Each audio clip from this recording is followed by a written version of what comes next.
vocês que acompanham a Notícia para o Trabalho, e eu estou muito feliz porque hoje a gente está voltando com o quadro Cultura Prevencionista.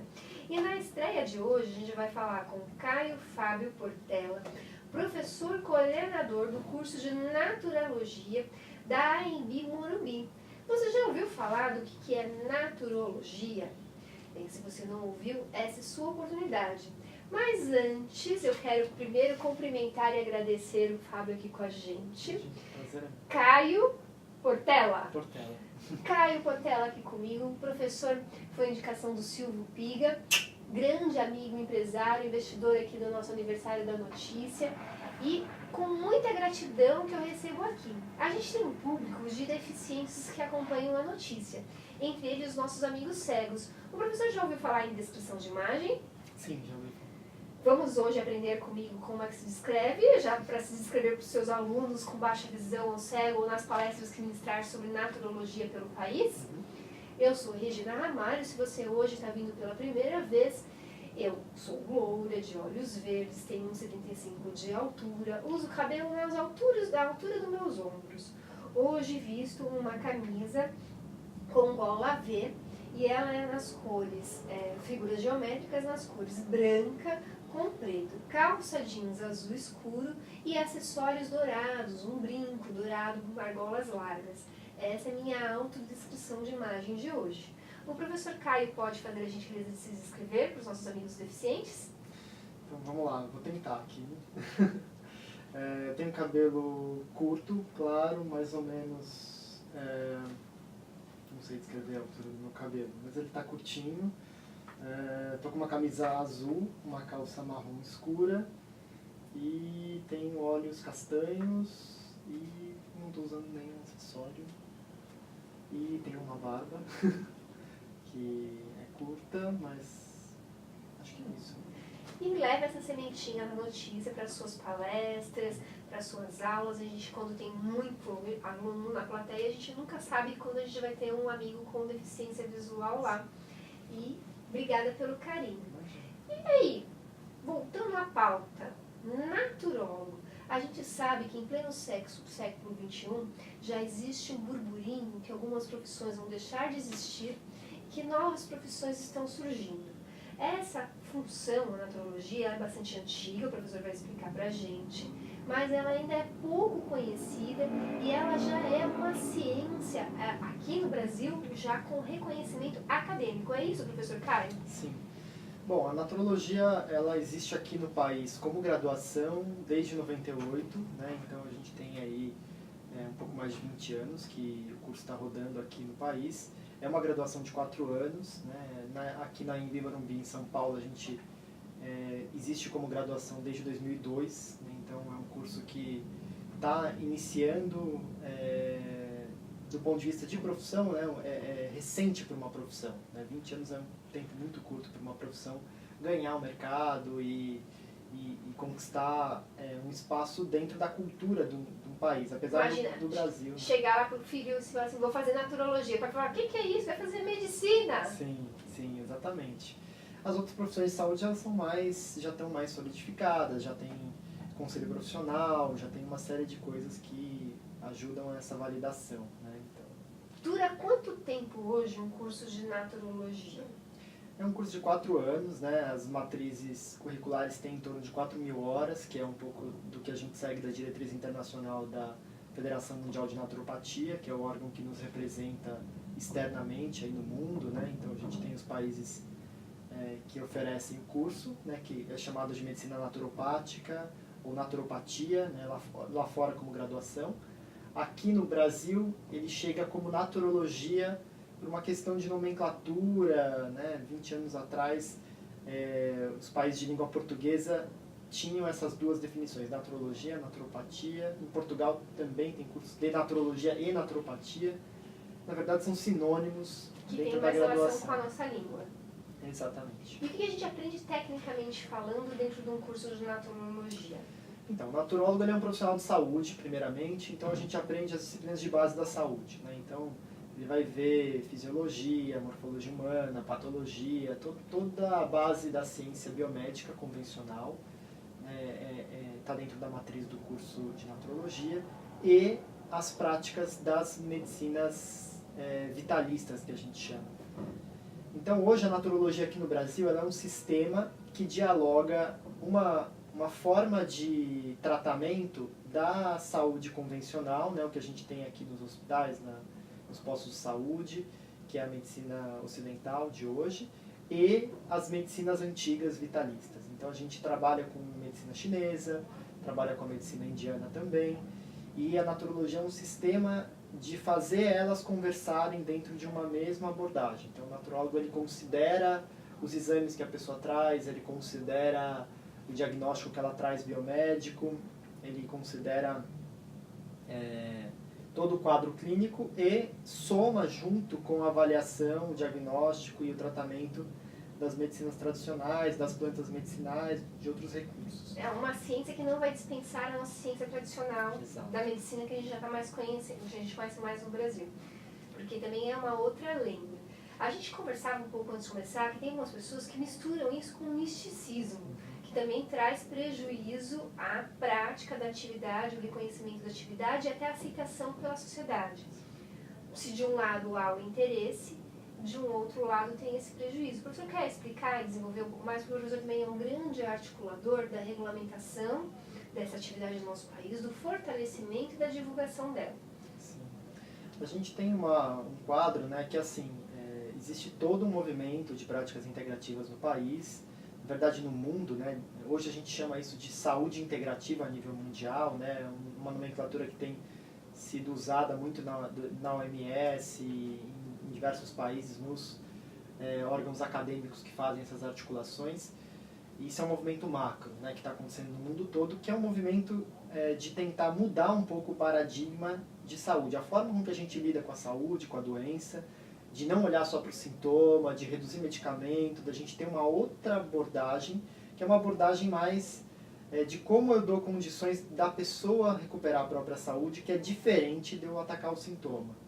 Não que atacar o sintoma não seja importante. Ou necessário em alguns momentos. Exato, né, é importante, é necessário, só que tem uma limitação esse processo. Então, para quando eu tenho um quadro emergencial, os nossos recursos convencionais de saúde são ótimos, mas para os quadros crônicos, que exigem mudança de estilo de vida, uma individualização da terapêutica, eu passo a ter uma limitação, e por isso as pessoas procuram tanto outras alternativas. Né? Então, e está aqui o exemplo disso, né, professor? A gente comentava também, não sei se vocês notaram, a gente teve fora do ar, que a gente estava em replanejamento da notícia, mas também foi uma questão de saúde que eu vivi.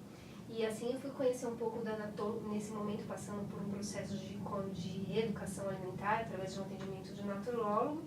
Mas eu tinha um caso crônico, eu tenho uma carga genética de uma doença chamada retocolite, que raramente eu tenho crises, mas tive uma crise nesse momento, e que a ciência me diz, tome corticoide.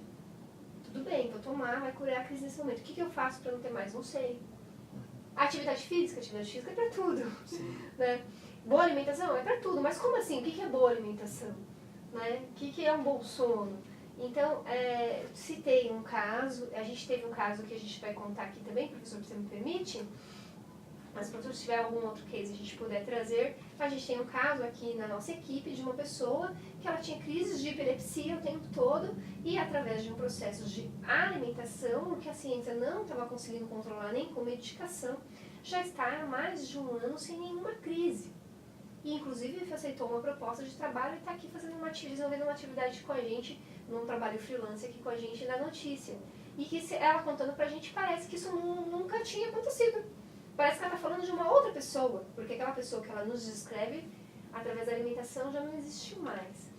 Tem algum outro caso interessante que o professor queira contar? Porque às vezes para o nosso público, né, que é um desafio aqui da notícia, a gente vai ter lá um empresário interessado em levar, porque ele oferece já alimentação para os funcionários dele, ou porque ele está preocupado em incentivar também os hábitos lá fora, porque é capital humano, né? O seu funcionário é um capital humano. Que case que a gente pode trazer para ilustrar da alimentação para a saúde, para a qualidade de vida? Por exemplo, professor, nós falávamos do café. Quer contar a questão do café aqui para gente? Assim, tem muitos casos que a gente pode elencar. A gente estava comentando um pouco do café. Na verdade, a gente está numa cultura onde a gente tem pouca consciência da função real dos alimentos ou das coisas que a gente ingere, né? Porque a gente está numa cultura que usa muito fitoterápico, né? Muito chazinho, tintura, ou cápsulas mesmo de fitoterápicos. E a questão é que a gente tem uma diferença entre tônicos e estimulantes, né? O café é um estimulante, né? A cafeína é um estimulante. Ele não necessariamente nutre, né? Ele não te dá uma base de um aumento de energia vital, mas ele estimula a liberação, vamos dizer assim, da energia vital que você tem ali armazenada.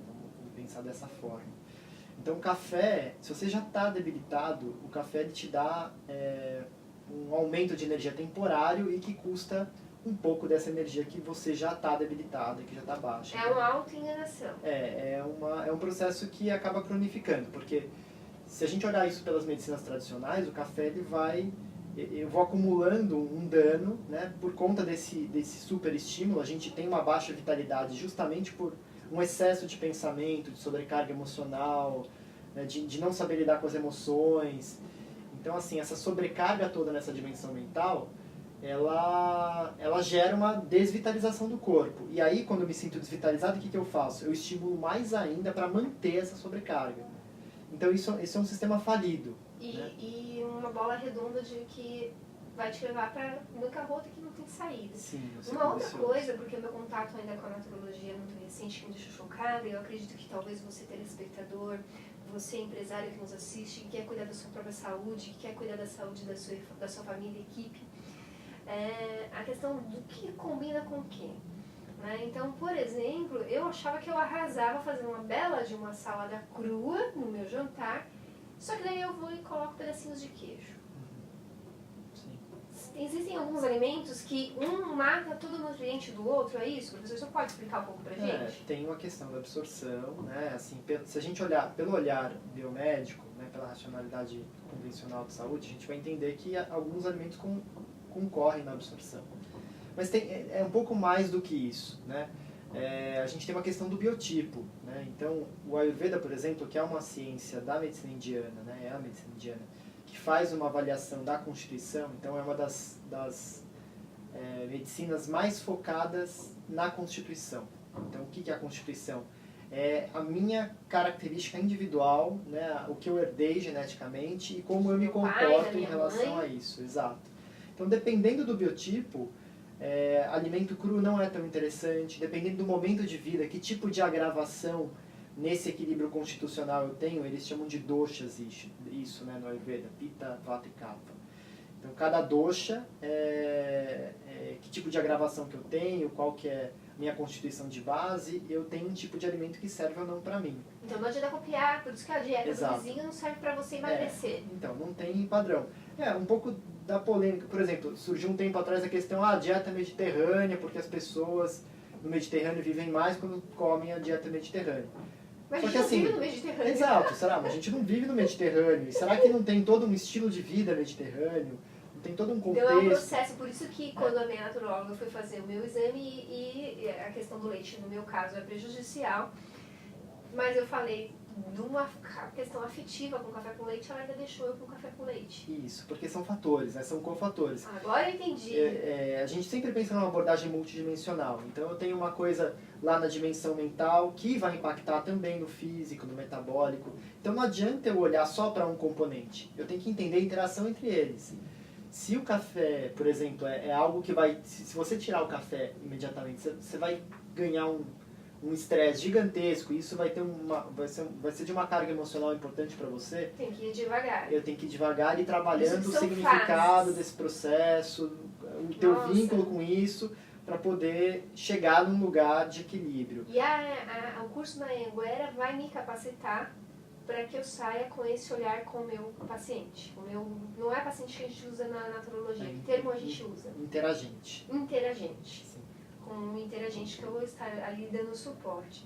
E é tão interessante, né? Eu tenho QI um pouquinho acima da média, e quem me conhece sabe que minha mente é muito agitada, tô com um monte de projeto em andamento, um monte de coisa realizando já. E tô aqui com o professor já lidando com outra coisa, mente muito ativa. Ela colocou, por exemplo, um chocolate com suco de uva como última coisa do dia lá para relaxar antes de dormir, um chocolate amargo. Né? Aí ela falou, isso vai te ajudar a acalmar um pouco a sua mente. E eu nunca podia imaginar que um alimento pudesse acalmar minha mente e que chocolate na minha dieta noturna me daria... Eu falo, meus filhos não comem doce à noite. Tudo bem que não é um doce, né? Um chocolate, a gente está falando de chocolate amargo. E aí a junção com suco de uva. Então, estou tentando colocar, não sei se vocês estão percebendo, de uma maneira mais próxima para vocês que ainda nunca tiveram nenhum contato com essa ciência. Quer desenvolver junto comigo? Acho que são questões constitucionais, né? Não sei. Não é que vale para todo mundo, sim, né? Não vale. Esse é aquele para Regina. E aí essa é a questão, mas não vale, né? Esses detalhes todos é que a gente vai desenvolver lá. Sim. O naturólogo trabalha muito com indicação de plantas medicinais, a gente faz também, usa acupuntura, a gente usa as massagens dentro do Ayurveda, da medicina chinesa. Então não é meramente a alimentação. Não, é bem mais amplo que isso. A gente trabalha com práticas corporais, com meditação, né, técnicas de respiração, de meditação. Tem várias ferramentas, a aromaterapia, que é o uso de óleos essenciais. Então o naturólogo tem uma ferramenta, um conjunto como o ser humano amplo, é né? complexo e que legal que esse profissional faz essa multidisciplinaridade, né? Eu acho que vocês já começaram a entender a questão do naturólogo. Como o tempo já está ficando mais escasso, de maneira mais breve, quem como a gente quer trazer mais gente para a formação, porque a gente precisa ter essa ciência espalhada pelo nosso país, precisamos ter mais estudiosos delas, para ajudar a população, né, a ter uma vida mais saudável através da alimentação, já que é um país que tudo planta não dá. Qual é o perfil do profissional, professor? O que se espera? Pessoas de várias ciências podem ir lá estudar naturologia por N motivos, mas o que vai exercer, o que vai ter contato com o termo que o professor utilizou, interveniente? Interagente. O que vai atuar com o interagente, ou seja, a pessoa que está ali precisando de cuidados. Quem é esse indivíduo? Quem é esse profissional? Então, o naturólogo é um profissional, assim, em geral são pessoas que gostam muito de interação e cuidado humano, né? Então, são pessoas que entram na graduação já com impulso, isso é uma coisa recente, né? A gente tem recebido pessoas muito jovens já com essa vontade de fazer diferente. Eu quero ser da área da saúde, mas eu não quero fazer isso que está sendo feito da forma convencional, eu queria fazer algo diferente, eu quero mudar essa forma de intervir, de pensar a saúde.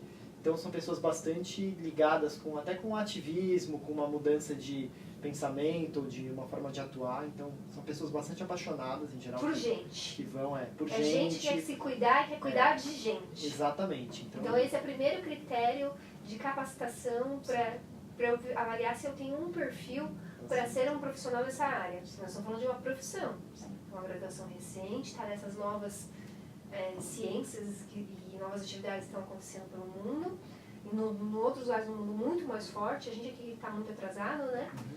Mas é um perfil comportamental interessante. O que mais que eu posso me olhar para ver se eu tenho um perfil para estar lidando com gente? Em geral tem que ser uma pessoa que gosta de inovação e empreendedorismo, porque isso é uma coisa nova, então exige criatividade, uma forma assim, criativa de expor e de inserir isso no mercado, já que a gente não abre o jornal e encontra vagas para naturólogos. É difícil, né? Porque é uma coisa ainda começando. Então, a maioria... Tem até uma resistência da ciência tradicional, Sim. Só os médicos que são futuristas, que são estudiosos constantes é que estão mais aptos, né, a receber esse profissional junto com ele. Sim, a gente tem hoje, né, uma inserção nas UBSs, né? Então a gente faz estágio nas unidades básicas de saúde, em CAPS, em hospitais. Mas sementinhas ainda pequenininhas diante de toda a nossa necessidade. Sim, com certeza. Então, gostar de gente, é um estudioso constante também, tá aqui o professor já fazendo doutorado, super jovem, já fazendo doutorado, e tem que estar disposto a enfrentar esse descrédito que ainda existe. Sim, com certeza. Porque realmente é um ativismo, literalmente. É um ativismo, tem que superar a barreira, e é isso, é uma profissão que está se propondo a nadar um pouco contra a correnteza, né? Entendendo que a correnteza precisa ser vencida e que a gente tem mudanças importantes para fazer na abordagem de saúde. Então não é um caminho fácil, mas é um caminho muito nobre e que tem assim, Tem crescido e expandido muito no mercado hoje. Fora do Brasil isso é mais forte, porque em outros países onde não existe saúde pública, ou a pessoa tem dinheiro, a pessoa não tem saúde, é o primeiro caminho que as pessoas procuram é esse, e o profissional lá é financeiramente mais valorizado. Aqui a gente também tem que aprender a valorizar ainda esse profissional. Sim. A gente tem várias questões, né?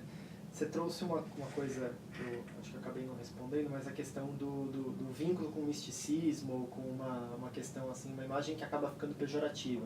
Isso é muito delicado, a gente tem um movimento que veio, né, toda essa mudança de paradigma, ela veio um pouco no Brasil de uma história do movimento Nova Era, né, que arrastou um monte de questões ligadas à saúde também. Mas hoje, né, a naturologia ela está ligada à academia, né? Então a gente faz pesquisa científica, a gente tem... E como o programa está indo, vai me prometer voltar a falar sobre isso? Volto, falo. E trazermos outros colegas? Sim. Então é um compromisso. Prazer. Obrigada por ter vindo. Quem quiser saber outras informações, inclusive sobre o curso da Anhanguera, como faz? Da Embi. Da Embi? Me Pode... perdoem, viu? A dislexia aqui trocada. Pode entrar em contato pelo e-mail naturologia@embi.br. aembi.com.br, quem quiser saber outras informações. Obrigada, professor Caio. Quem quiser saber outras informações, inclusive já é um naturólogo e precisa construir uma imagem de sucesso, esse é o nosso trabalho. Entre em contato através do nosso WhatsApp, 11 993 87 3713. Agradecimento a Deus Pai Todo-Poderoso, que a gente possa continuar aqui à frente dessa ferramenta de comunicação, levando informações que transformem. E um beijo a toda a nossa equipe. Tchau! Tchau.